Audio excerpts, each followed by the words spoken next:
Hello guys. Okay, आज का मेरा टॉपिक है your B2C, business to customer authentication.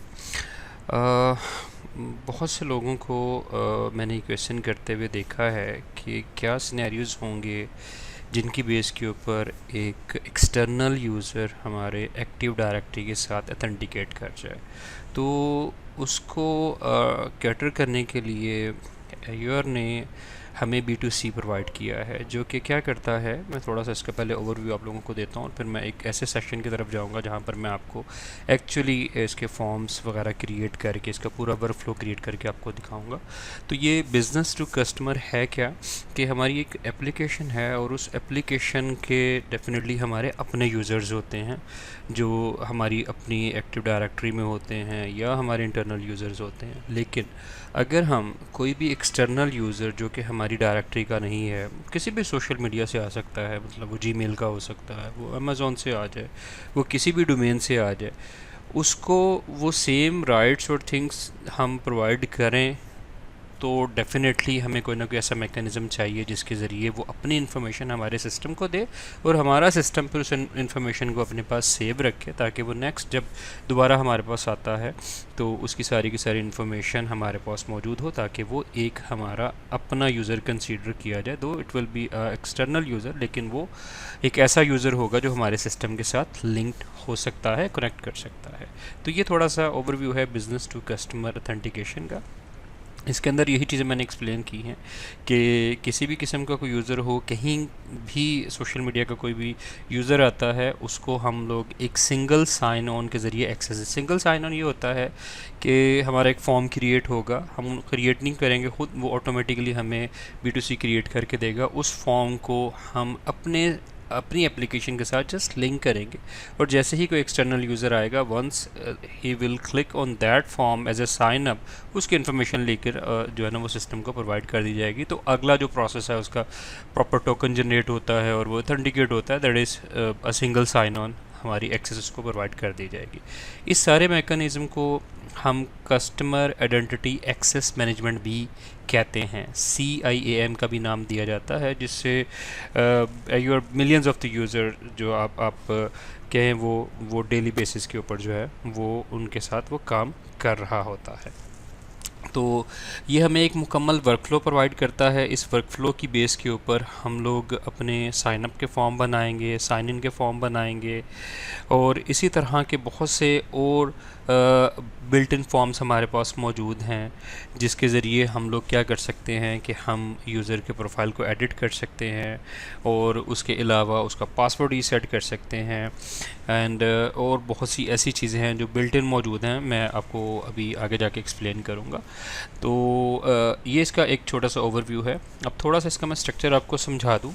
Structure इसका यूँ होता है कि कोई भी कस्टमर जो कि किसी भी सोशल आईडी से, कोई भी फेसबुक आईडी हो, ट्विटर आईडी हो, जीमेल हो, लिंक्डइन की हो, जो भी उसके पास ईमेल आईडी है, वो उस ईमेल आईडी की बेस के ऊपर हमारे पास आएगा, हमारी API को हिट होगी। API मतलब हमारा उस फॉर्म के ऊपर आएगा, अपनी सारी इन्फॉर्मेशन देगा और उस इन्फॉर्मेशन की बेस के ऊपर हम उसको जो है ऑथेंटिकेट करवाएंगे नेक्स्ट टाइम। लेकिन फ़र्स्ट टाइम उसको ऑथेंटिकेट साइन अप करने के लिए अपनी सारी इन्फॉर्मेशन देनी होगी और वो इन्फॉर्मेशन हमारी डायरेक्टरी में सेव हो जाएगी। तो यहाँ पर हमारे पास उसके सारे एनालिटिक्स भी बन रहे होते हैं, इसी तरह हमारे पास उस यूज़र की सारी इन्फॉर्मेशन भी सेव हो रही होती है। तो ये एक छोटा सा मैकेनिज़्म ओवरव्यू का है कि ये काम किस तरह करेगा। इसी तरह इसको मैंने थोड़ा सा एलेबोरेट किया है कि अगर वो यूज़र आ चुका हुआ है और हमारे पास ऑथेंटिकेट हो गया है या फर्स्ट टाइम आ रहा है, तो क्या होता है कि वो जैसे ही हमारे पास सोशल मीडिया से या किसी भी प्लेटफॉर्म से वो हमारे पास आता है, तो वो एक जैमल भी एक लैंग्वेज है। मैं आपको बताऊं, जिस तरह हमारे सिंगल साइन ऑन चलता है उसी तरह सिंगल साइन ऑन जो है ना वो एक जैमल बेस ही होता है, जिसके अंदर वो XML की तरह की लैंग्वेज होती है जिसमें सारे एट्रीब्यूट्स होते हैं। तो वो हमारी एक्टिव डायरेक्टरी में आएगा, वहाँ पर उसको ऑथेंटिकेट किया जाएगा और फिर उसको एक रीडायरेक्ट URL के ज़रिए जो हमने ऑलरेडी फिक्स किया होगा कि आफ्टर ऑथेंटिकेशन और आफ्टर साइन अप उसने कहाँ राउट करना है, तो वो जो है ना वो उधर मूव करवा दिया जाएगा। तो ये इसका छोटा सा एक वर्क फ्लो है। उसके बाद अगर हमने एक्चुअली B2C को कन्फिगर करना है तो उसके लिए मैंने क्या किया है कि मैंने मुकम्मल तौर पर एक वर्किंग सेशन आप लोगों के साथ रखा है, जिसमें मैं एक्सप्लेन करूंगा कि आपको कौन कौन से स्टेप्स हैं जिनको फॉलो करते हुए आपने B2C जो है वो परफॉर्म करना है। तो उसके लिए आपको चाहिए ये होता है कि हमारे पास Azure AD B2C अवेलेबल होना चाहिए। जब हमारे पास अवेलेबल होता है तो उसके साथ साथ हमें क्या करना है वो स्टेप्स मैं आगे बता रहा हूँ और फिर मैं आपको वर्किंग सेशन की तरफ भी लेके जाऊँगा। सबसे पहले होता है इसमें ऐप रजिस्ट्रेशन। अगर हम दोबारा प्रीवियस स्लाइड के ऊपर जाएँ तो सबसे पहले आप देख रहे होंगे कि यहाँ पर एप्लीकेशन रजिस्ट्रेशन है। तो जब आप इसके ऊपर क्लिक करेंगे तो एट दैट लेवल हमें एक एप्लीकेशन बनानी पड़ेगी, ठीक है जी। एप्लीकेशन रजिस्टर करनी पड़ेगी और उस एप्लीकेशन रजिस्टर के अंदर हमें कुछ इन्फॉर्मेशन जो कि प्री डिफाइंड है हमें सेलेक्ट करनी पड़ेगी और उसे बताना पड़ेगा कि ये एप्लीकेशन क्या करेगी। अगर आप इस फॉर्म को गौर से देखते हैं तो यहाँ पर हमें उसका नाम देना पड़ेगा। मैं आपको वैसे पोर्टल पे जाके भी दिखा दूंगा। और फिर यहाँ पर हमें बताना पड़ेगा accounts in any identity provider और ऑर्गेनाइजेशन, वो यहाँ पर अथेंटिकेट कर सकता है। फिर जब वो कर चुका होगा तो फिर हमने बताना है कि उसको कहाँ पर हमने रीडायरेक्ट करवाना है। तो वो रीडायरेक्ट का यूआरएल हो सकता है कि आपकी अपनी एप्लीकेशन के साइन अप करने के बाद वाला जो पेज आता है आप उसके ऊपर रीडायरेक्ट करवा लो, या डिफ़ॉल्ट को पेज हो सकता है। फिर उसको हमने परमिशन भी देनी है कि वो उसको परमिशन भी मिल जाए। तो जब हमारे पास ये ग्रांट हो जाती है, रीडायरेक्ट उसको यूआरएल मिल जाता है, तो इसका मतलब ये है कि हमारी वो एप्लीकेशन रजिस्टर्ड हो गई है। जैसे हमारी एप्लीकेशन रजिस्टर्ड होती है उस रजिस्ट्रेशन प्रोसेस के अंदर हमें जैसे कि मैंने आपको बताया उसका रीडायरेक्ट यूआरएल हमने देना है। रीडायरेक्ट में वापस जाता हूँ, रीडायरेक्ट उसका यूआरएल दे दिया हमने, उसको परमिशंस दे दी। परमिशंस देने के बाद फिर हमें कुछ और उसकी जो है ना इन्फॉर्मेशन उसमें उसी पेज के अंदर सेलेक्ट करनी होती हैं, जो कि मैं आपको वर्किंग सेशन के अंदर दिखाऊंगा। उसमें आईडी टोकन है, उसको हमें सेलेक्ट करना है कि वो चेक्ड होना चाहिए। और public client flow should also भी चेक। अगर ये आप नहीं करते तो फिर वो पब्लिकली वो एक्सेसिबल नहीं होता और आपके पास एरर्स आने शुरू हो जाते हैं। तो जैसी हमारी एप्लीकेशन जो है वो बन चुकी होती है तो हमने करना ये है कि एप्लीकेशन के साथ साथ हमें यूज़र के क्रेडेंशियल्स भी चाहिए होते हैं, ठीक है। वो मैं आपको यहाँ से दिखाता हूँ कि ये हमारा एप्लीकेशन है। एप्लीकेशन के बाद हमने एप्लीकेशन की इन्फॉर्मेशन दी, इन्फॉर्मेशन देने के बाद हमने टोकन और जो भी हमारे चेक बॉक्सेस मैंने यहाँ पर करवाए हैं उनको आपने जो है वो टिक कर देना है। और उसके बाद यहीं पर हमारे पास इन्फॉर्मेशन होती है क्रिएट क्रेडेंशियल की। उन क्रेडेंशियल को आपने विद अप्रोप्रिएट एक्सपायरी, क्योंकि क्रेडेंशियल एक्सपायर हो जाते हैं, एक्सपायरी के साथ उसको आपने अपने पास कहीं सेव करवा लेना है क्योंकि वो बाद में ख़त्म हो जाते हैं। तो हमारी एप्लीकेशन रजिस्ट्रेशन का प्रोसेस यहाँ पर मुकम्मल होता है। मैं अब आपको ये करता हूँ कि मैं आपको वहाँ पर लेकर जाता हूँ फ्रंट के ऊपर, ताकि मैं आप लोगों को दिखा सकूं कि ये एप्लीकेशन रजिस्टर्ड होती कैसे है। तो ये देखिएगा जी, हम Azure एक्टिव डायरेक्टरी के ऊपर दोबारा जाते हैं। फॉर एग्जांपल यहाँ पर जाने के बाद मैंने अभी आपको दिखाया था कि एप्लीकेशन रजिस्ट्रेशन है। ये हमने एप्लीकेशन रजिस्ट्रेशन के ऊपर क्लिक कर दिया है। दो कि इस सेशन में कुछ चीज़ें मैं ब्लर कर दूंगा क्योंकि डेफिनेटली ये कुछ कॉन्फिडेंशियल आईडीज़ और इस किस्म की चीज़ें होती हैं, तो आपके सामने वो नज़र नहीं आएंगी। लेकिन आप जब एक्चुअली अपना काम कर रहे होगे तो आपको अंदाज़ा हो जाएगा कि वो क्या चीज़ें हैं। मेरे पास ऑलरेडी बनी हुई जितनी भी एप्लीकेशंस हैं वो यहाँ पर डिस्प्ले हो रही हैं। और अगर न्यू रजिस्ट्रेशन पे करनी है तो मुझे न्यू रजिस्ट्रेशन पे क्लिक करना है। यहाँ पर मुझे उसका नाम प्रोवाइड करना है, जैसे कि मैंने आपको बताया था account in any identity provider organization, आपको ये टिक करवाना है।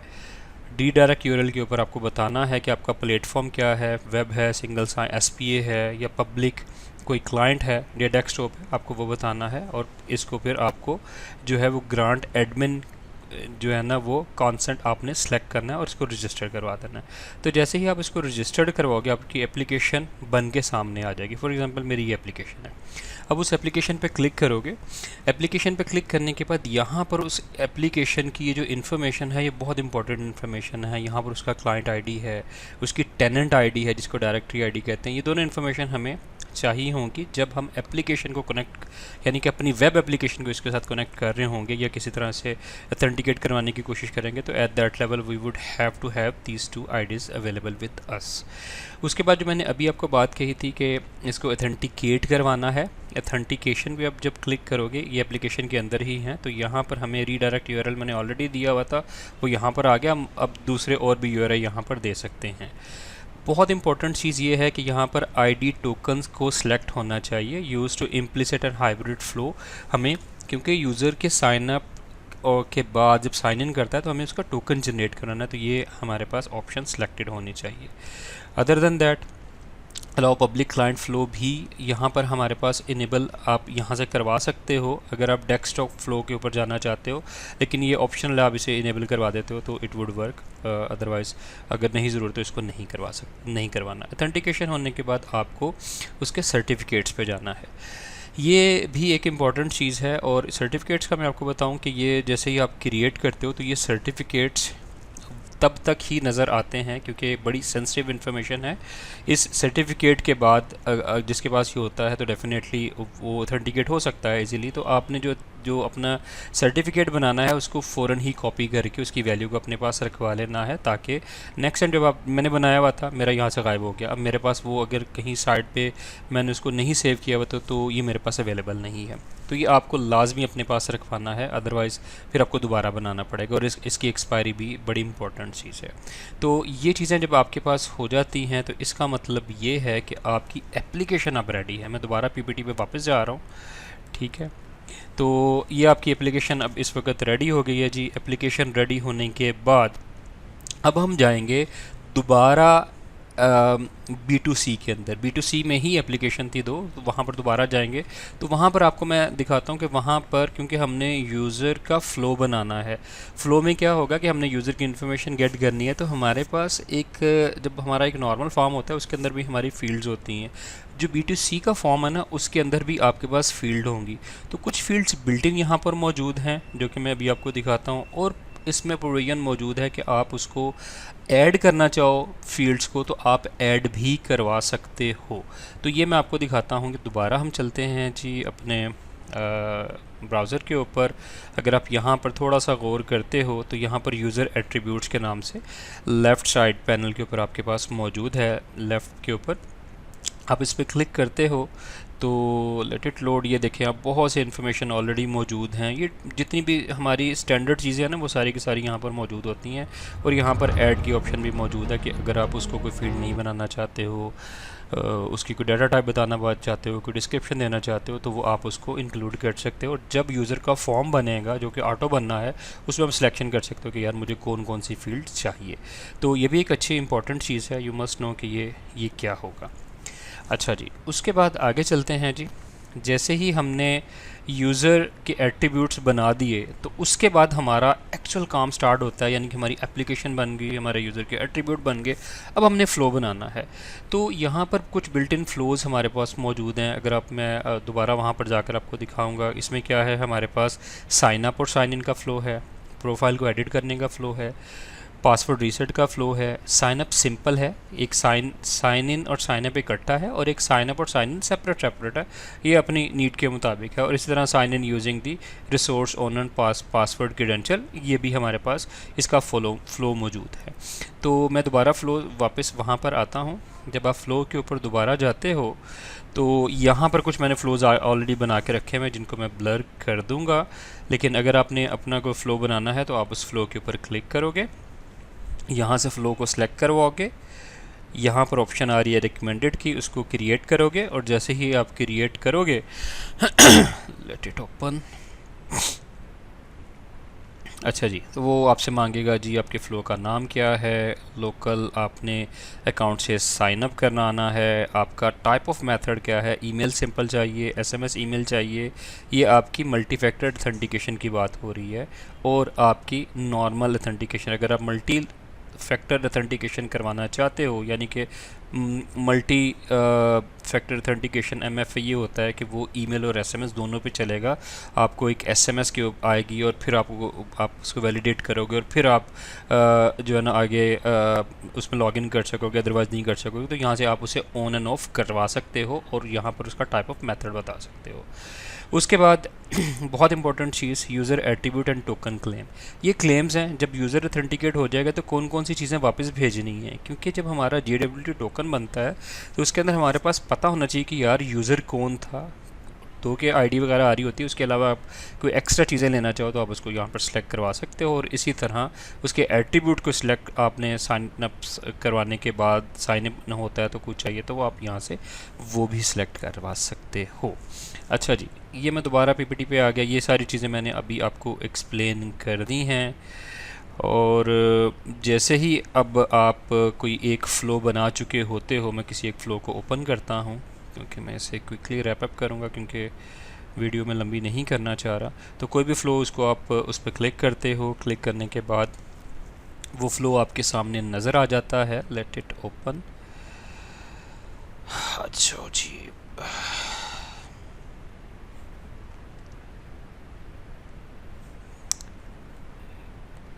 किधर गया, सॉरी, वर्क फ्लोज हैं मेरे। अच्छा, अभी मैंने वर्क फ्लो बनाए थे और वर्क फ्लो जो है वो अभी मुझे एक नया वर्क फ्लो बना लेते हैं, कोई बात नहीं। टेस्टिंग के लिए मैंने बनाए थे वो ऑलरेडी वर्क फ्लो जो है ना वो एलिमिनेट हो गए हैं। अच्छा जी, ये ईमेल वगैरह मैंने सेलेक्ट करवा लिया। इनमें से मुझे ये इन्फॉर्मेशन चाहिए और उसके बाद मैं ये कहता हूँ और फिर उसको मैं क्रिएट करवा देता हूँ। सॉरी, मेरा यूज़र इस वक्त जो है वो अथेंटिकेट मुझे दोबारा कराना पड़ेगा, तो मैं आपको वहीं से समझाता हूँ, लेकिन वर्क फ्लो इसी तरह ही बनेगा। मैं दोबारा यहाँ से समझा देता हूँ वरना फिर मुझे शुरू से शुरू करना पड़ेगा। तो जैसे ही हमारा ये वर्क फ्लो बन चुका होगा तो आप किसी भी वर्क फ्लो पे क्लिक करोगे, जैसे कि मैंने एक वर्क फ्लो पे क्लिक कर दिया हुआ है, आपके पास एक ऑप्शन आ रही होगी रन यूज़र फ्लो की। ठीक है जी, अब जब इस पर क्लिक करोगे ना तो वो आपको जिस किस्म का फ़्लो होगा उस किस्म का फॉर्म आपके सामने ओपन करवा के दे देगा। फॉर एग्ज़ाम्पल मुझे साइन अप करवाना है तो साइन अप के लिए मेरा यूज़र की डिटेल का वर्क फ़्लो है तो वो यहाँ पर आएगा। मुझे कहेगा कि साइन अप करना है तो उससे पहले एक ईमेल के ऊपर एक कोड वेरिफिकेशन जाएगा, उसको आप साइन अप करो और अपना कोड यहाँ पर अथेंटिकेट करो। At that level you will be able to sign up.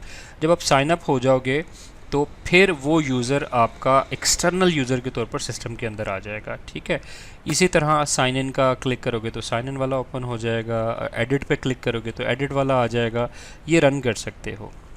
और जब आपका यूज़र साइन अप हो चुका होता है तो जैसे कि ये यहाँ पर आपको नज़र आ रहा है, तो जैसे यूज़र साइन अप हो चुका होता है तो हमारा डायरेक्टरी के अंदर वो यूज़र आ चुका होता है, लेकिन it would be treated as a external user. तो I think that is pretty much about B2C। आखिर में वो जो वर्क फ्लो है वो मेरा इसलिए मैंने आगे नहीं लेकर गया, मुझे यूज़र में अथेंटिकेट दोबारा कराऊंगा और फिर मुझे फ़्लो दोबारा बनाना पड़ेगा, तो इसलिए मैंने आपको PPT से दिखा दिया है। अगर किसी का कोई क्वेश्चन हो तो आप मुझे कमेंट्स में पूछ सकते हो तो मैं आपको आंसर कर दूंगा। Thank you so much, bye bye.